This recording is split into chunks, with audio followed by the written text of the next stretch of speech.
Hello guys, నా పేరు మైత్రి Venkata. My channel ప్రకారం మన ఛానల్ సబ్స్క్రైబ్ చేసుకోకపోతే ఇప్పుడే సబ్స్క్రైబ్ చేసుకోండి. పక్కనే ఉన్న బెల్ ఐకాన్ క్లిక్ చేసి ఆల్లో పెట్టుకోండి. నా ఫర్దర్ డేస్ మిస్ అవ్వకుండా చూడొచ్చు. చాలా మంది చూస్తున్నారు కానీ సబ్స్క్రైబ్ చేసుకోవట్లా. So please try to subscribe and click the bell icon also.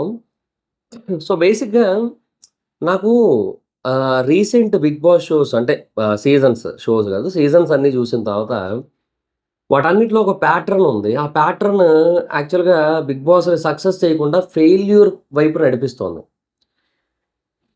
So నాకేమనిపిస్తుందంటే అవన్నీ చూసిన తర్వాత 'బిగ్ బాస్' షో అనేది మళ్ళీ సక్సెస్ అయ్యే అవకాశాలు లేవనిపిస్తోంది. అంటే ఆ పూర్వ వైభవం అంటారు చూడండి. ఆ పూర్వ వైభవానికి 'బిగ్ బాస్' మళ్ళీ వచ్చే అవకాశాలు లేవనిపిస్తుంది. దానికొక 5 స్ట్రాంగ్ రీజన్స్ అయితే ఉన్నాయి నా దగ్గర. సో మరి మీకు అలాగే అనిపిస్తుందో లేదో కింద కామెంట్ సెక్షన్‌లో చెప్పండి. అంటే 'బిగ్ బాస్' అనేది మళ్ళీ సక్సెస్ అయ్యి మళ్ళీ హిట్ అవ్వచ్చు అనిపిస్తుందా? లేదంటే ఇలాగే తగ్గిపోతూ 3, 4 సీజన్‌ల తర్వాత కంప్లీట్‌గా దుకాణం సర్దేస్తది అనిపిస్తుంది. నాకైతే రెండోదే అనిపిస్తుంది యాక్చువల్‌గా. ఆఫ్‌కోర్స్ అలా చేసేస్తేనే బెటర్ కూడా. ఎందుకంటే దీనివల్ల లైఫ్‌లు నాశనం అయిపోయినోళ్ళవే ఎక్కువున్నాయి తప్ప బాగుపడిన వాళ్ళవైతే ఎక్కువ లేవు గదా! సో నన్నడిగితే అది ఆపేస్తేనే బెటర్ కూడా. సరే వాటెవర్ ఇట్ ఈస్. అయితే ఆహ్, నాకు ఒక స్ట్రాంగ్ రీజన్స్ కొన్ని అనిపిస్తున్నాయి. ఒక 5 రీజన్స్ అనిపిస్తున్నాయి. అవి మీతో షేర్ చేసుకుంటా. ఇవి కాకుండా ఇంకేమైనా ఉంటే చెప్పండి. అండ్ మీకేమనిపిస్తుందో చెప్పండి ఈ రీజన్స్ మీద. సో రీజన్ నంబర్ 1 ఏంటంటే contestant selection day by day worst అయిపోతుంది. సో మీరు సీజన్ 1 నుంచి మీరు గమనించినట్టయితే 1లో ఆర్టిస్టులందరూ సెలబ్రిటీస్.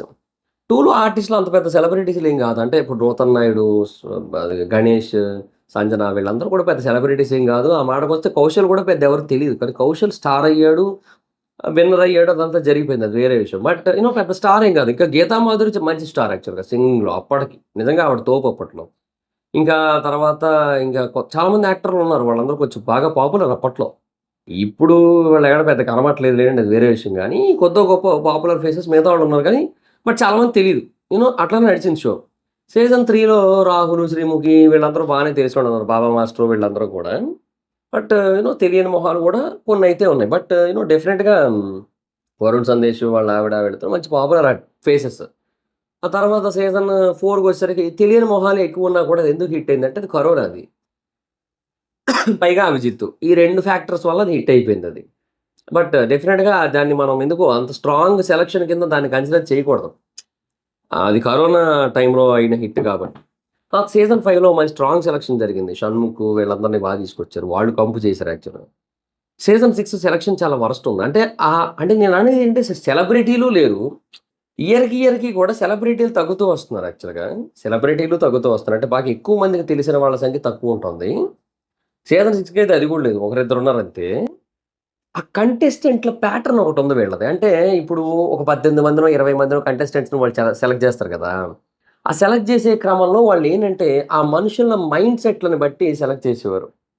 ఆ మనుషుల ప్రవర్తనను బట్టి, వాళ్ళ ఔట్ సైడ్ బిహేవియర్స్‌ని బట్టి, వాళ్ళకున్న kind of popularity whatever it is పాజిటివా? నెగెటివా? ఆ ఫ్యాక్టర్స్ అన్నీ కూడా కన్సిడర్ జేసి, ఈళ్ళు ఏ జోన్‌లో స్ట్రాంగు ఇట్లాంటి ఫ్యాక్టర్స్ అన్నీ కన్సిడర్ జేసి చూజ్ చేసుకునేవారు. బట్ ఏమైందో ఏమో తెలీదు గానీ, సీజన్ 6 నుంచి కూడా వాళ్ళ సెలక్షన్ అంతా కూడా చాలా డ్రాస్టికల్‌గా పడిపోతున్న ఫీలింగే వచ్చింది. నిజంగా చెప్తున్నా సీజన్ 7కి ఆ షో హిట్ కొట్టిందంటే అది ప్యూర్‌లీ లక్. అంటే ఆ కంటెస్టెంట్‌లు ఒకే ఒక్క బెస్ట్ కంటెస్టెంట్ వచ్చాడు ఆ సీజన్ 7కి 'శివాజీ' గారు. ఆయన హి is the real game changer of the season 7. ఆయన గనక లేకపోయి ఉంటే అసలు అది ఆడకపోనేది. అది కూడా ఫ్లాపే. హ్యాట్రిక్ కొట్టిందిప్పుడు. సీజన్ 6, 7, 8 3 ఫ్లాప్ అయిపోయి హ్యాట్రిక్ కొట్టినాడు. సీజన్ 7 శివాజీ గారి వల్ల హిట్ అయిపోయింది. He is the mastermind. He is the gem of gems. అక్కడ దెబ్బ కొట్టి అది ఆయన హిట్ చేసాడు దాన్ని. లేదంటే అది కూడా ఫ్లాపే అయిపోను. కంటెస్టెంట్‌ల సెలక్షన్ అంత బాగోట్లేదు. సో, ఇప్పుడు సీజన్ 8లో అయితే ఆ ప్యాటర్న్ ఇంకా వరస్ట్. సీజన్ 9 కూడా నాకెందుకో వరస్టే అనిపిస్తుంది. అంటే వాళ్ళు ఎవరికైతే ఇప్పుడు ప్రెజెంట్ కొంతమందికి మీకోసం మా తలుపులెప్పుడూ తెరిచే ఉంటాయి. ఇట్లాంటి మాటలు చెప్తా ఉంటారో, వాళ్ళని చూస్తున్నప్పుడు నాకనిపిస్తుంది ఏంటంటే, ఈ సీజన్ కూడా అట్టర్ ఫ్లాపే అనిపిస్తుంది నాకు. దాంతోటి కామనర్ సెలక్షన్ అని చెప్పి ఏదేదో చేస్తున్నారు వాళ్ళు. సో, అది కూడా ఎందుకో దెబ్బ కొడతదని అనిపిస్తుంది నాకు. సో, సీజన్ 1 ఒక్కటే proper straight line selection. Straight track. Okay. Season 2 నుంచి సీజన్ 2కి ఇట్లా కొంచెం ఇట్లెళ్లి మళ్ళీ వచ్చింది. అంటే పట్టాలు ఇట్లా తప్పి మళ్ళీ వచ్చింది. దారిలోకొచ్చేసింది ట్రైను. సీజన్ 3కి పట్టాలు తప్పి 2 అంటే ఈ ట్రాక్‌లోంచి ఎళ్తుంది పట్టాలు తప్పి పక్క ట్రాక్‌లోకెళ్ళిపోయి ఆ ట్రాక్ ఎక్కేసి ఎళ్ళిపోయింది. ఏదో నడిచింది బానే. సీజన్ 4 ఏందంటే బేసిక్‌గా ఇంకా ఆ ట్రైను వీల్లెస్ ట్రైన్ అది. దానికి చక్రాలు లేకపోయినా ఎళ్ళిపోద్దది. సో, సీజన్ 4 అలాగెళ్ళిపోయింది. సీజన్ 5 యాక్చువల్‌గా అది సింగిల్ టైర్‌తో ఎళ్ళిన ట్రైన్ అది. అంటే ఒకవైపు టైర్‌లున్నాయి. రెండో వైపు టైర్‌లు లేవు. అలా ఎళ్ళిందది. అది ఆళ్ళ ప్యూర్ లక్ అది. సీజన్ 5 కూడా నన్నడిగితే అది హిట్ అయిందంటే. అంటే ఆ నెగెటివ్ రీచ్ అది ఏదైతే ఉందో అది ఎట్లా పోయిందో అది అట్లా పోయింది. But what ever it is అదే హెల్ప్ అయింది కొంచెం వరకు. సో, అట్లా నడిసింది. బట్ దానివల్ల చూసే ఆడియన్స్ చాలా వరకు తగ్గిపోయారు తర్వాత. ఇంకా సీజన్ 6 నుంచి ఆ ప్యాటర్న్ ఏదైతే ఉందో అది ఇలా ఎళ్లి ఇటు రాట్లేదింక. పోనీ పక్క ట్రాక్ మీదకెళ్ళిందంటే అక్కడ కూడా ఆగట్లేదు. అక్కడ పట్టాలు తప్పేస్తుంది. తప్పి అలా, అలా, అలా, అలా పొలాల్లోకెళ్ళిపోతుంది. ఆ పొలాల్లోకెళ్ళి అలా, అలా, అలా, అలా మళ్ళీ రోడ్డెక్కుతుంది. అక్కడ గుంతల్లో పడుతుంది. ట్రైనే ఇదంతా. గుంతల్లో పడుతుంది. ఆ గుంతల్లో అముకుడు, ఉముకుడు, అమాలు, డుమాలు అనుకుంటూ మళ్ళీ అలా ముందుకెళ్తుంది. అక్కడున్న ఇళ్ళల్లోకెళ్ళిపోతుంది. గుద్దేస్తుంది మొత్తం. ఇట్లా జరుగుతుంది. Pattern. Contestants selection pattern. So, బేసిక్‌గా వచ్చే కంటెస్టెంట్లు ఒక 18 మందో, 20 మందో వస్తారు గదా! ఆ వచ్చే ఆ ప్యాటర్న్ అంటే ఒక్కొక్కరు ఒక్కొక్క రకం కావాలి మనకి. అది మిస్ అవుతూ డిజాస్టర్ అవుతుంది. సో, సీజన్ 9లో కూడా అదే జరుగుతదనిపిస్తుంది నాకు. ఆ కంటెస్టెంట్ సెలక్షన్ ప్యాటర్న్ ఎటెటో పోయింది. అంటే అది మొదలైన ఉద్దేశ్యం వేరు, ఇప్పుడు వేరు. అంటే మొదలైనప్పుడు ఏంటంటే ఈ షో హిట్ అవ్వాలి. అందుకోసం తీసుకునేవారు. ఇప్పుడేమవుతుందంటే ఇప్పుడు ఈ కంటెస్టెంట్‌ని తీసుకుంటే ఇతన్ని మనం 'ఆదివారం స్టార్ మా పరివారంలో' పెట్టుకోలేము. వద్దొద్దు. ఇతన్ని తీసేయండి, పక్కకి తీసేయండి. ఇతన్ని ఈడు పెద్ద ఎవడికి తెలీదా అయినా పర్వాలేదు. 'ఆదివారం స్టార్ మా పరివారం' రైటు అని జెప్పి ఇట్లా అన్నమాట. అది. అట్లా జేస్తున్నారు. లేదంటే వాళ్ళకి అనుకూలంగా ఉన్నవాళ్ళో, వాళ్ళకిష్టమైన వాళ్ళో, వాళ్ళు ఫేవర్ జేయాలనుకున్న వాళ్ళో అట్లా గూడా పంపిస్తూ ఉండొచ్చు. మనకు తెలీదు మన జీవితం మనం చెప్పలేము అది నిజంగా జరుగుతుండొచ్చు, జరగకపోయి ఉండొచ్చు, కొంచెమే జరుగుతుండొచ్చు, ఇంత జరుగుతుండొచ్చు, ఎంతైనా జరుగుతుండొచ్చు, జరగకపోతూ ఉండొచ్చు. మనం చెప్పలేము. అంతే ఇంక. సో, అలా గూడా ఉంటాయి. There are so many things are there. Right. Hmm. ఎక్కడెక్కడి నుంచో వస్తుంటారు. కొంతమంది జీ తెలుగు నుంచొచ్చి ఇక్కడ మా టీవీలో కూర్చొని ఈడ మొత్తం పెంట పెంట చేస్తుంటారు. ఏదేదో జరుగుతా ఉంటది మొత్తం. సో, నేననేదేంటంటే వాట్ ఎవర్ ఇట్ ఈస్ ఆ ప్యాటర్న్ అనేది కంప్లీట్‌గా ఇప్పుడు డిజాస్ట్రస్‌గా అయిపోయింది. Contestant selection pattern. పాపం ఆ హిందీ ఒక ఆవిడని కూర్చోబెడతారు. ఇంకొక ఆయన హిందీ ఆయనుంటారు. వాళ్ళకేటి తెలుసు? ఈళ్ళేమంటే దానికి అచ్చా! ఆ! వీళ్ళు వీళ్ళు ఎట్లాంటి లుచ్చాని చూపించి ఓ అచ్చా అన్నా సరే వాళ్ళు అచ్చా! బహుత్ అచ్చా! ఠీకే ఠీకే అని జెప్పి వాళ్ళు ఓకే జేయాలి. ఇంక వీళ్ళకేం తెలుస్తది? ఏదో ఈ మధ్య కాలంలో తెలుగు నేర్చుకొని ఏదో జేస్తున్నారు గానీ, ఎంత తెలుగు నేర్చుకున్నా తెలుగు రీజన్‌లో తెలుగు పీపుల్‌కి వాళ్ళ కనెక్టివిటీ అంటే చూజ్ చేసుకున్న కంటెస్టెంట్‌తో వాళ్ళ కనెక్టివిటీ ఎంత అనేది వాళ్ళు జడ్జ్ జేయలేరు ఎగ్జాక్ట్‌గా. సో, అది మరికేం జేస్తాం ఇంక? అది పరిస్థితి. సో, ఇట్లాంటివన్నీ ఉన్నాయన్నమాట. అది. ఇదొక మేజర్ డిజాస్టర్స్ రీజన్. రెండోదేంటంటే, ఏమో నాకనిపిస్తుందేంటంటే హోస్టింగ్ గూడా. హోస్ట్‌ని మారిస్తే బావుండేమో. బట్ ఒకటే హోస్ట్ ఉండిపోవడం అంటే మిగతా సీజన్స్‌లో మిగతా లాంగ్వేజ్ షోస్‌లో హోస్ట్ అలాగే ఉన్నా కూడా అది నడిచింది. ఎందుకు? ఆ హోస్ట్‌లో మంచి ఫైర్ ఉంటది.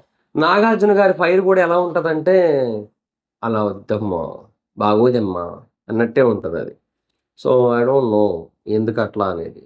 సో, అంటే మేబీ 'రానా' గాని, లేదంటే మళ్ళీ 'నాని' గారు గాని, లేదంటే ఇంకెవరైనా ఉంటే బెటర్ యాక్చువల్లీ. బట్ మార్చట్ల. బాలకృష్ణ గారుంటే ఇంకా అసలు దబిడి దిబిడే గాని, బాలకృష్ణ గారున్నా కూడా నిజంగా చెప్తున్నా మళ్ళీ నాగార్జున గారి టెంప్లేటే వస్తది. ఎందుకంటే, ఈ షోలో అంత ఫైర్ అవ్వాలనుకోరు. వీళ్ళెవరు చూడరబ్బా! వీళ్ళెవరు కూడా చూడరు. నాగార్జున గారు షో చూడరు.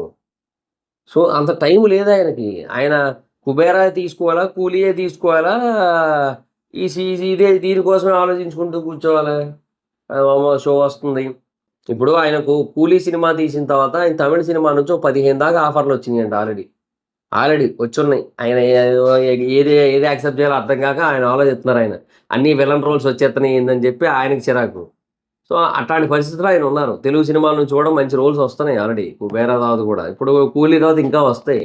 మంచి ఏమంటారు ఆ డైనమిక్ రోల్స్. అయి చెయ్యాలా? వద్దా? లేదంటే హీరోగానే కంటిన్యూ అవుదామా? అని ఆయన ఆయన ఆలోచిస్తున్నారు. ఇట్లాంటి టైంలో ఆయన 'బిగ్ బాస్' షో ఎంతకని చూసుకుంటూ కూర్చుంటారు ఆయన. రోజు చూసుకుంటూ కూర్చుంటారు. లైవ్ చూస్తారట 24 గంటలు. అవ్వదు కదా! ఎక్కడైతదది? అయన్నీ అయ్యే పనులు కావు అయన్నీని. సో, ఇక్కడ ఏమవుతుందంటే దీనివల్ల పోస్ట్‌ని మార్చినా ఉపయోగం లేదు. మారిస్తే రానా లాంటి వాళ్ళని పెట్టాలి చూసేటోళ్ళని. లేదంటే ఇంకంతే ఇంక. అది. సో, దీనివల్ల ఇదంతా కూడా జరిగిందనమాట. సో, ఇంక హోస్టు మారకపోవడం వల్ల గూడా ఆడియన్స్‌కి ఇంట్రెస్ట్ పోతోందనే ఫీలింగొచ్చింది నాకైతే మాత్రం. తర్వాత మూడోది ఆడియన్స్ బిజీ అయిపోయారు బేసిక్‌గా. సీజన్ 5 వరకు ఆ టైం వరకు చూసుకుంటే కొంచెం ఆడియన్స్ కొంచెం ఎట్లా ఉండేవాళ్ళంటే ఒక 4 ఇయర్స్ 3 ఇయర్స్ బ్యాక్ గదా! సో, ఎలా ఉండేదంటే వాళ్ళ పరిస్థితి ఒక టైం కేటాయించేవారు ఎంటర్‌టైన్‌మెంట్ కోసం. బట్ ఈ తర్వాత అంటే ఆఫ్టర్ కరోనా ఐడియాలజీ మారిపోయింది. ఎంటర్‌టైన్‌మెంట్ కోసం ఒక పర్టిక్యులర్ టైమే ఎందుకివ్వాలి? ఏ టైంలో పడితే ఆ టైంలో మనకి ఎంటర్‌టైన్‌మెంట్ దొరుకుతున్నప్పుడు అనే థాట్ వచ్చింది వాళ్ళకి. సో, దానివల్ల ఏంటంటే ఒక టైం మాత్రమే వచ్చే షోస్‌ని చూడడం చాలా వరకు తగ్గిచ్చేసారు. ఏముంది హాట్‌స్టార్‌లో చూసుకుంటారు. లేదంటే ఏమో సైట్‌లు ఎలాగో ఉన్నాయి. ఆ ప్రింట్ ఇచ్చేస్తున్నాయి. అవి అందులో డౌన్‌లోడ్ చేసుకొని చూసుకుంటారు. ఆ బేస్ మీదకెళ్ళిపోతున్నారు. డే టైమ్ అయినా చూసుకోవచ్చు, ఎప్పుడైనా చూసుకోవచ్చు అని చెప్పి. సో, ఆడియన్స్ కూడా దూరం అయిపోయారు. వాళ్ళు బిజీ అయిపోయారు బాగా. సో, దానివల్ల కూడా చాలా వరకు ఆడియన్స్ తగ్గిపోయి చూడట్లేదు అని అనిపిస్తోంది నాకు. అండ్ వాళ్ళని మళ్ళీ ఇప్పుడు వెళ్ళిపోయారు. వాళ్ళని వెళ్ళిపోమాకే ఎదని వదిలెళ్ళి పోమాకే అని బట్టి లాక్కొచ్చే పాయింట్ ఒక్కటి కూడా ఉండట్లేదు. కొత్తగా ఏం ఉండట్లేదు. సీజన్ 8లో గాని, ఇగ సీజన్ 7 అంటే అది కొంచెం వాళ్ళు బాగా వెల్ నోన్ ఆర్టిస్టులబ్బా! 'అమర్‌దీప్' గాని, 'శోభ' గాని, 'శివాజీ' గారు గాని, 'పల్లవి ప్రశాంత్' కూడా నౌనే సోషల్ మీడియాలో. విధ్వంసం సృష్టించాడుగా ఎళ్ళడానికి ముందు. సో, అట్లా నౌన్ పీపులే వీళ్ళంతా కూడా. సో, ఇదంతా జరిగింది. సీజన్ 8లో అట్లేం లేదు. అది ప్రాబ్లమ్. సో, ఇప్పుడు సీజన్ 9 కూడా అంతే. ఆడియన్స్‌ని గ్రాబ్ చేసే పీపుల్ ఉంటారని నేను అనుకోవట్లేదు సీజన్ 9లో గూడా. అది ప్రాబ్లమ్. తర్వాత ఇంకొక నాలుగో రీజన్ ఏంటంటే, బేసిక్‌గా లైవ్ కాన్సెప్ట్ పెట్టడం. 24 అవర్స్ లైవ్ కాన్సెప్ట్ పెట్టడం. So, that is the one of the most disastrous decision they have ever taken. Maybe ఇది వేరే భాషల దాంట్లో కూడా ఉంది. అంటే హిందీ దాంట్లో ఉంది, వాటిలో ఉంది. వర్కౌట్ అయిందక్కడ. బట్ ఇక్కడ ఏమైందంటే లేదు అక్కడ ఓటీటీ ఉంటది. నార్మల్‌ది ఉంటది. 2 ఉంటాయి. ఇక్కడ ఒకటి గాదు. ఒక ఓటీటీ సీజన్ పెట్టగానే నెక్స్ట్ సీజన్ అటర్ ఫ్లాప్ అయింది. ఇంక దెబ్బకి ఆళ్ళు వణికినియి వాళ్ళకి. మొత్తం చేతులు, కాళ్ళు అన్నీ వణికినియి. ఇంకా అందుకే వదిలేసారింక. ఓటీటీ కాన్సెప్ట్ అందుకే పెట్టట్లేదు వాళ్ళు. పెట్టరు గూడా ఇక మీదట. పెడితే ఇంక మూసేసి పెట్టుకోవాలింక. అది మరి పరిస్థితి. సో, నేనంటుందేంటంటే, నా లైఫ్ వల్ల ఒక 10% పీపుల్‌కేమో మొత్తం ఏం జరుగుతుందో తెలుస్తుంది. 90% పీపుల్‌కేమో ఎపిసోడ్‌లో ఉన్నదే తెలుస్తుంది. ఈ 10% పీపుల్ తాలూకా ఐడియాలజీస్ ఏమో రివ్యూస్ వాటన్నిటిలో పీపుల్ మీద కొంచెం కొంతవరకు వృధపడుతూ ఉంటాయి. కట్ చేస్తే అదేంది నేను చూసింది ఇది గాదు గదా! నేను చూడలేదు ఇది. ఇదేంది ఇట్లా చెప్తున్నారు అనే ఫీలింగ్ ఉంటది. సో, లైవ్ బేసిక్‌గా పీపుల్‌ని చాలా వరకు దూరం చేసేసింది 'బిగ్ బాస్‌కి'. ఆ లైవ్ వల్ల గబ్బు గబ్బే అయింది తప్ప ఏం ఉపయోగం ఏట్లేదు. ఇంకోటి పోనీ 24 గంటలు పనులు మానుకొని ఎవడయ్యా చూసేది లైవ్. మహా అయితే ఒక అరగంట చూస్తారు. మహా అయితే ఒక పావుగంట చూస్తారు. ఇప్పుడు బేసిక్‌గా 'బిగ్ బాస్' అనేది ఏ బేసిస్ మీద నడుస్తది? ఒక కంటెస్టెంట్ తాలూకా ఐడియాలజీని, మైండ్ సెట్‌ని మనం చూసి డిసైడ్ అయ్యి వీడు రైటు, వీడు రాంగు, వీడు గుడ్డు, వీడు బ్యాడ్ అని డిసైడ్ చేసేది కదా 'బిగ్ బాస్'. ఆ బేసిస్ మీద మనం ఓట్లేయాలి. ఇప్పుడు నువ్వు చూసేది గంట. అక్కడ జరిగిందేమో 24 గంటలు. ఒక వెర్షన్ ఆఫ్ పీపుల్ ఏమో 24 గంటలు చూసాము. ఈడు కరెక్ట్, ఈడు రాంగ్ అంటాం. మనం 1 అవర్ చూసిందేమో ఇది ఈడు కరెక్ట్, ఈడు రాంగ్ అనిపిస్తుంది మనకి. అదేందది అనిపించినప్పుడు అసలు ఎందుకు ఈ పంచాయతీ, లేక పంచాయతీ అంతా అసలు చూడడమే మాందోపుదాం అనే ఫీలింగ్ వస్తది. నిజం అది ఎందుకదా? దానికి తోడు బేసిక్‌గా ఎక్కడా లేనంత అలాగా రివ్యూస్ ఉంటాయి మన దగ్గర తెలుగులో 'బిగ్ బాస్' మీద. టూ మచ్ ఉంటాయిలెండి. ఆఫ్‌కోర్స్ నేను కూడా అదే చేస్తున్నా కదా! ఇప్పుడు అది వేరే విషయం. బట్ చెప్తున్నా నార్మల్‌గా అట్లా ఎక్కువ ఉంటది తెలుగులో. సో, ఇదొకటి ఉంటది. సో, దీనివల్ల ఏంటంటే ఆడియన్స్ మైండ్ బాగా పొల్యూట్ అయిపోతా ఉంటది. అదేంటిది అది ఎపిసోడ్ ఏమో ఇలాగుంది, లైవ్‌లో ఏమో అలాగుంది. ఎందుకే ఇన్‌స్టాలో రీల్స్ వస్తుంటాయి. ముక్కలు వస్తుంటాయి. పీఆర్ టీమ్‌లు ఏం చేస్తుంటారు? కొంచెం కొంచెం బిట్లన్నీ కట్ చేసి పెడుతుంటారు. అది పీఆర్ టీముల కోసం ఒక వీడియో చేస్తా తర్వాత. దీని తర్వాత వీడియో అదే యాక్చువల్‌గా. అంటే నేను మొన్న ఒక ట్రై చేస్తున్న కంటెస్టెంట్‌తో మాట్లాడితే ఆ మనిషి ఇంకా ట్రై చేస్తున్నాడట. అప్పుడే ఫోన్‌లొచ్చేసినియట. సార్ మీరిట్లా ఎళ్దాం అనుకుంటున్నారట కదా! మా దగ్గర టీములున్నాయి. పీఆర్ టీములున్నాయి. దీనికి ఇంత కాస్ట్, దానికి అంత కాస్ట్ అని చెప్పారట. నాకు చెప్తే నవ్వుకున్నాము మేము. సో, చెప్తా వాటి కోసం సెపరేట్‌గా ఒక వీడియో చేస్తా. అయితే సో, నా పాయింట్ ఏంటంటే ఇదే. ఏమంటారు? సో, ఈ పీఆర్ టీముల బిట్లన్నీ చూసి మొత్తం కన్‌ఫ్యూజ్ చేసేస్తుంటారు మొత్తం. సో, అదనమాట సిట్యుయేషన్. సో, దీనివల్ల కూడా చాలామంది చూడడం అయితే మానేశారు. ఇంక నాకు తెలిసి నేను అనుకోవడం ఏంటంటే ఫిఫ్త్ రీజను మళ్ళీ ఇంక ఇంతకు ముందులాగా ఇది సక్సెస్ కాకపోవచ్చు అని అనుకోవడానికి నాకనిపించడానికి ఫైనల్ రీజన్ ఏంటి అంటే నన్నడిగితే the way winners are coming. అంటే ఇప్పుడు మీకోటి చెప్తా చూడండి. ఎప్పుడైనా సరే ఒక సీజన్ చూసి అంతా అయిపించిన తర్వాత నెక్స్ట్ సీజన్ చూడాలి అంటే దాని క్లైమాక్స్ చాలా ఇంపార్టెంట్ యాక్చువల్‌గా. ఇప్పుడు హీరోల విషయంలో అయినా అంతే. ఇప్పుడు ఒక హీరో సినిమా తీశాడు. సినిమా తీశాడనుకుందాం ఫర్ ఎగ్జాంపుల్. ఆ థియేటర్ నుంచి బయటకొచ్చిన ఆడియన్స్‌కి నెక్స్ట్ సినిమా చూడాలా ఈ హీరోది ఎందుకొచ్చిందిలే అని అనిపిస్తది. అదే మంచి ఎక్స్‌ట్రార్డినరీ సినిమా తీశాడనుకోండి, బా తీశాడురా! నెక్స్ట్ ఏదైనా సినిమా తీస్తే హీరో ఫస్ట్ డే ఫస్ట్ షోకెళ్ళిపోవాలి మనం. బా తీసి బా బా చూజ్ చేసుకుంటున్నాడు స్టోరీస్ అని అనుకుంటాం. సో, అట్లాగే అనమాట. సో, 'బిగ్ బాస్' గూడా అంతే.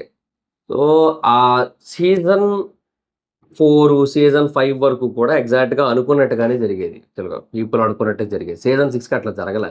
గబ్బు లేపారు దాన్ని. సీజన్ 6కి రేవంత్‌కి ఏమో ఓట్లెక్కువ పడితేనేమో, శ్రీహాన్‌కి ఎక్కువ పడ్డాయని చెప్పి, సూట్ కేస్‌లో 40,00,000 ఆఫర్ చేసి, బయట అందరితోనేమో తీసుకో అని చెప్పించి, ఆ మహానుభావుడు దాన్ని తీసుకున్న తర్వాత రేవంత్‌కి 10,00,000 కప్పు ఇచ్చి, రేవంత్‌కి కాదు శ్రీహాన్‌కి ఓట్లెక్కువున్నాయని చెప్పి, అసలు ఏం చేశారో అర్థం కాలేదు దాన్నయితే ఆ క్లైమాక్స్ అయితే మాత్రం. డిజాస్ట్రస్ ఫినిషింగ్ అసలు. సరే అదొకటి. తర్వాత రెండోది సీజన్ 7 పల్లవి ప్రశాంత్ గెలవడం. దానికంటే డిజాస్టర్ ఏమైనా ఉంటదా చెప్పండి. అది గెలిపే డిజాస్టర్ ఇక. సీజన్ 8. సీజన్ 8 కూడా అంతే. ఎందుకో most of the people disappoint అయిన కైండ్ ఆఫ్ సిట్యుయేషనే ఉంది. అంటే అది ఎట్లా ఉందంటే, ఓసారి సీజన్ 4 అంతా అయిపోయిన తర్వాత అఖిల్ బయటికెళ్ళి ఇంటర్వ్యూలో మేబీ నాకు తనకి ఒక 1% డిఫరెన్స్ ఉండొచ్చేమో అన్నాడు. అంటే అతను అట్లా అనుకున్నాడులెండి అప్పట్లో. అప్పటి అఖిల్ వేరు గదా! నిబ్బా మైండ్ సెట్. ఇప్పుడు కొంచెం బాగున్నాడు. బా మాట్లాడుతున్నాడు. అంటే మారాడు. మార్పు చెందినవాడే మనిషి అన్నట్టు మార్పు చెందాడు అఖిల్. అయితే అట్లా జెప్పాడు అప్పట్లో. సో, అదే కైండ్ ఆఫ్ సిట్యుయేషన్‌లో నాకు తెలిసి గెలిచుంటారు అంతే. But what ever it is still some bad. ఎందుకో సీజన్ 8 కూడా ఎక్స్‌పెక్ట్ చేసినట్టే ఎళ్ళలే. అంటే నేను ఎక్స్‌పెక్ట్ చేసినట్టనే గాదు. అది ఎట్లా ఉందంటే బేసిక్‌గా కంటెస్టెంట్లు కూడా బాలేరు గదా! సో, అసలు తను గెలిచుండకూడదు అనే ఫీలింగ్ ఉంటది యాక్చువల్‌గా. అది ప్రాబ్లమ్. సో, మనం ఇంకేం చేయలేమింక. సో, ఇట్లాగా ఆ ఎండింగ్ అనేది వరస్ట్‌గుంది. సో, ఈ ఎండింగ్స్ కూడా బేసిక్‌గా పీపుల్‌ని చాలా వరకు డిసప్పాయింట్ చేస్తున్నాయి. నెక్స్ట్ సీజన్ చూడనీయకుండా చేస్తున్నాయి. అది నా ఫీలింగ్. సో, ఫస్ట్ రీజన్ అయితే మాత్రం అదే ఏది కంటెస్టెంట్స్ ప్యాటర్న్. ఇప్పుడు బేసిక్‌గా గవర్నమెంట్ మనకి ఇప్పుడు మంజీరా నీళ్ళిస్తామని చెప్పి పైప్ కనెక్షన్ పెట్టారు ఇంటికి. ఓ నెల రోజులు మంజీరా వాటర్ ఇచ్చి నాగతనాల నుంచి కూడా డ్రైనేజ్ వాటర్ ఇస్తే మీకెట్లా ఫీల్ అయితది? అట్టే జరుగుతుంది ఆ కంటెస్టెంట్ సెలక్షన్ గూడా. ఫస్ట్ బానే ఉంటుంది. స్టార్టింగ్‌లో బానే ఉంది. కంటెస్టెంట్ సెలక్షన్ ప్యాటర్న్ అంతా గూడా. ఇప్పుడే గబ్బు అయిపోయింది. అదే మొదటంతా మంజీరా ఇప్పుడేమో డ్రైనేజ్ వాటర్. అది. సో, అట్లాగే ఉంది. అందుకే ఇయే రీజన్స్ అనుకుంటున్నా. సో, వీటి వల్ల ఏంటంటే నాకు తెలిసి ఆ షో మళ్ళీ ఆ పూర్వ వైభవానికి రావడం కష్టమే అనిపిస్తుంది. మరి మీరేమనుకుంటున్నారో కింద కామెంట్ సెక్షన్‌లో చెప్పండి. ఈ రీజన్స్ కాకుండా ఇంకేమైనా ఉంటే కూడా చెప్పండి కింద. లేదా అసలు మీ దృష్టిలో సక్సెస్ అవుతదనిపిస్తే అది కూడా చెప్పండి కింద కామెంట్ సెక్షన్‌లో. So, that's it guys this the video. Video కనుక మీకు నచ్చినట్టయితే లైక్ చేసి వీడియోని షేర్ చేయనప్పుడు కారణం మన ఛానెల్ సబ్స్క్రైబ్ చేసుకోకపోతే ఇప్పుడే సబ్స్క్రైబ్ చేసుకోండి. పక్కనే ఉన్న బెల్ ఐకాన్ క్లిక్ చేసి ఆల్‌లో పెట్టుకోండి. నా ఫర్దర్ వీడియోస్ మిస్ అవ్వకుండా చూడొచ్చు. చాలా మంది చూస్తారు కానీ సబ్స్క్రైబ్ చేసుకోవట్లా. So, please try to subscribe and click the bell icon also. నా ఇన్‌స్టాగ్రామ్ ఎవరైతే మాత్రం అక్కడొచ్చి ఫాలో అవ్వచ్చు. Thank you so much guys. Bye. Video next video. By.